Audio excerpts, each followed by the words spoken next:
سبيل الدموع سبيل مريح تنهدى يا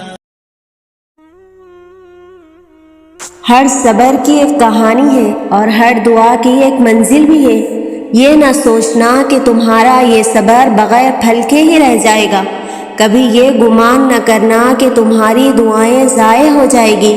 یاد رکھو، جس رب سے تم نے امید لگا رکھی ہے نا، وہ تو ساتوں آسمانوں اور اس کائنات کا مالک ہے۔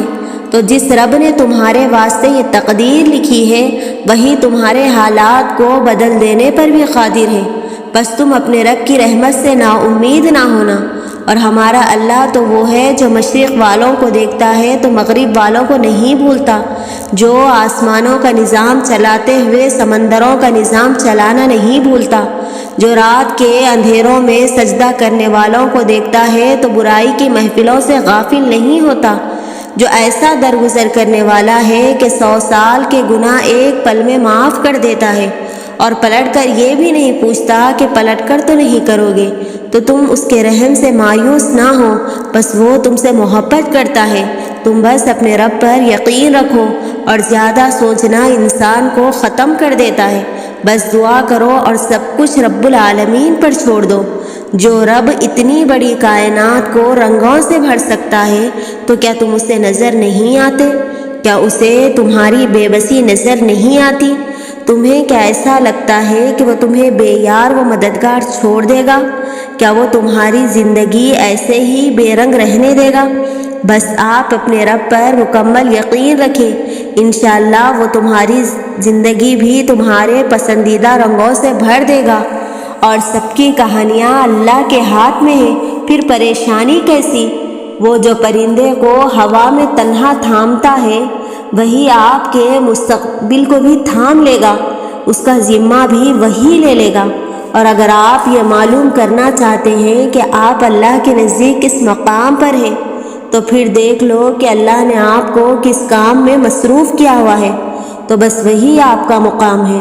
اور جو دروازے زمین والوں کی تدبیروں سے بند ہوتے ہیں، ان سے بڑے دروازے آسمان والے کے فضل سے کھلتے ہیں۔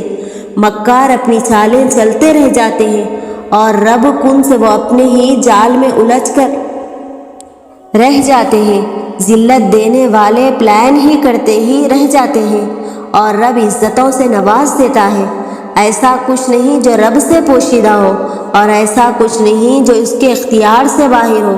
اگر اللہ کہتا ہے کہ مشکل کے ساتھ آسانی ہے تو یقین رکھنا، کیونکہ اس کی کہی ہوئی بات کے ذرے ذرے میں بھی اس کی حکمت چھپی ہوئی ہوتی۔ اللہ جانتا ہے، آپ نہیں جانتے۔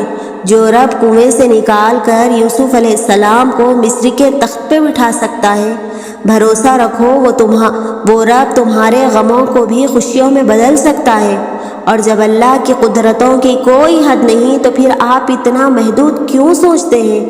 ہر وہ چیز جسے آپ آج دعاؤں میں مانگ رہے ہیں، وہ آپ تک پہنچنے کا راستہ بنائے ہوئے ہیں، اور بس اللہ کے ایک کن کے انتظار میں ہیں۔ جیسے ہی کن فرمایا جائے گا، ویسے ہی آپ کو سب عطا کر دیا جائے گا۔ جیسے اپنی ماضی کی دعاؤں کو آپ جی رہے ہیں، ویسے ہی آج مانگی ہوئی دعاؤں کو آپ کل جئیں گے۔ بس اللہ پر بھروسہ رکھیں، اور جب تم ناممکن حالات میں بھی اللہ کا ڈر نہیں چھوڑتے، تب وہ تمہیں اپنے معجزات سے نوازتا ہے، اور صبر میں شکوہ نہیں ہوتا، بس خاموشی ہوتی ہے، اور اس خاموشی کا شور صرف اللہ کو سنائی دیتا ہے۔ اور جب تم صبر کی انتہا پر ہو تو سنو، اس کی مدد پہنچنے والی ہے۔ تمہارے یہ بہائے ہوئے آنسو اس نے قبول کر لیے، تمہارا سجدوں میں اسے پکارنا اسے پسند آ گیا، وہ بس راضی ہو گیا ہے تم سے۔ تمہارا نصیب بہت جلد بدلنے کو ہے، تمہاری زندگی میں اب وہ رنگ بھرنے والا ہے۔ یقین کرو، تم اپنی دعاؤں کی قبولیت بہت جلد دیکھو گے۔ اللہ تعالیٰ ہر دم تمہارے ساتھ ہے، وہ تو تمہاری آنکھ میں آنے والی ایک ننھی سی بوند سے بھی واقف ہے۔ تم کیوں پریشان ہو جاتے ہو؟ کیوں لوگوں کے طعنے، ان کے دیے گئے زخم اتنے بڑے لگتے ہیں کہ تم خود کو تکلیف دیتے رہتے ہو؟